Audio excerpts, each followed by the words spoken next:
Good morning বন্ধুরা। আশা করি সবাই ভালো আছেন, সুস্থ আছেন। আসলে কাজের মধ্যে এতটাই ব্যস্ততা ছিল, তো যার জন্যে আপনাদের সঙ্গে কথা বলা হয়ে ওঠেনি। আজকে আমি দুবাইয়ে রয়েছি, আর দুবাইয়ের এটাই আজকে আমার লাস্ট দিন। সো আজকে একটা দুর্দান্ত জিনিস আপনাদের সামনে দেখানোর জন্য নিয়ে এসেছি। এটা হচ্ছে দুবাইয়ের মিরাকেল গার্ডেন। আর এই দুবাইয়ের মিরাকেল গার্ডেনটা আমার বরাবরই খুব ভালো লাগে। আর এই ফেব্রুয়ারি মাসের সময়টা, জানুয়ারি ফেব্রুয়ারি, এই সময়টা খুব প্লেজেন্ট দুবাইয়ে। আর সামনে এই যে দেখতে পাচ্ছেন, এই টোটাল এই মিরাকেল গার্ডেনটা কিন্তু পুরোপুরি ফুলের এবং সমস্ত গাছের একটা কম্বিনেশনের তৈরি। এবং সামনে দেখতে পাচ্ছেন কত সুন্দর একটা পরিবেশ। আর বলাই বাহুল্য যে এই পরিবেশের আপনাকে মজা নিতে গেলে পরে এখানে আসতে হবে। আর দুবাইয়ের মিরাকেল গার্ডেনে যদি না আসেন তাহলে দুবাইয়ে কিছুই দেখলেন না। সবাই হয়তো জানেন যে বুর্জ খালিফা বা ডিজার্ট সাফারি এগুলো রয়েছে, কিন্তু দুবাইয়ের মিরাকেল গার্ডেন না দেখলে পরে সত্যি একটা বড় জিনিস মিস করে যাবেন। আর আশা করি ভিডিওতে দেখে বুঝতেই পারছেন যে কত রকমের ফুল দিয়ে এবং কত রকমের গাছ দিয়ে বিভিন্ন জিনিস দেখানো হয়েছে এখানে।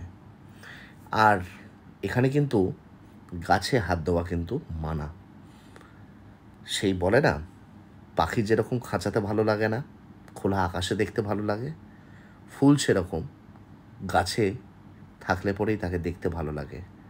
সেটা মানুষের হাতে হঠাৎ করে উঠে এলে পরে সৌন্দর্যটাই নষ্ট হয়ে যায়। আর বলতে বলতেই সেটাই পরিবেশকে রক্ষা করার জন্যে এখানে দেখানো হয়েছে। দেখুন, হাতের মধ্যে গাছ, মানে প্রকৃতিকে বাঁচানোর জন্যে মানুষের হাতেই রয়েছে গাছকে বাঁচানোর উপায়। আর গাছ বাঁচলে পরে পৃথিবীটাও বাঁচবে, আর তার সাথে সাথে মানুষও বাঁচবে। তারই প্রতিফলন এই যে দেখতে পাচ্ছেন, মানুষের আঙুলের একটা প্রতিকৃতি দেওয়া হয়েছে এবং তার মধ্যে গাছগুলোকে প্ল্যান্টেশন করা হয়েছে। এই মিরাকেল গার্ডেনটা ঘুরতে গেলে পরে কিন্তু অনেক টাইম লাগবে, তাই মিরাকেল গার্ডেনে কিন্তু কম করে 1.5 থেকে 2 ঘন্টা সময় লাগবে এই মিরাকেল গার্ডেনটাকে দেখতে গেলে। আর সামনেই দেখতে পাচ্ছেন একটা সুন্দর একটা প্লেন বানানো হয়েছে, এবং এই প্লেনটাকে স্পন্সর করেছে এমিরেটস। আর এই পুরো প্লেনটা সাজানো হয়েছে কিন্তু সমস্ত পাতাবাহারি গাছ এবং তার সাথে সাথে বিভিন্ন রকমের ফুল এবং সমস্ত যত রকমের যা যা করণীয় আছে এই প্লেনটার মধ্যে সবটাই কিন্তু পুরোটাই গাছ দিয়ে করা। আর এই যে সামনে দেখতে পাচ্ছেন, এটাও কিন্তু একটা অসাধারণ একটা দৃশ্য, যেটা মনকে সত্যি করে খুব শান্ত করে দেবে, আর মনটাও ভালো হয়ে যাবে। আসলে কাজের এত ব্যস্ততা ছিল, তাই আপনাদের সঙ্গে বেশি কথা বলা হয়ে ওঠেনি।